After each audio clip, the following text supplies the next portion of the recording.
Bristol Elementary kids, welcome to the Dumpster Doug virtual show. But now, watch this. That's what pollution does. We can also conserve our natural resources. It's true. We shut off the water when we're brushing our teeth. We do things around the house that cut down on the water use, and we'll be stretching that water an awful long way. We do some magic that's completely interactive.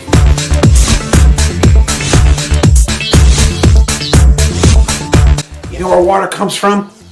It comes from the sun. It's true. It starts with evaporation, condensation, and precipitation.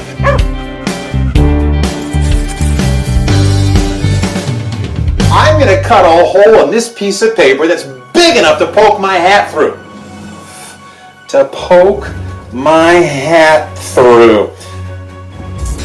Incredible.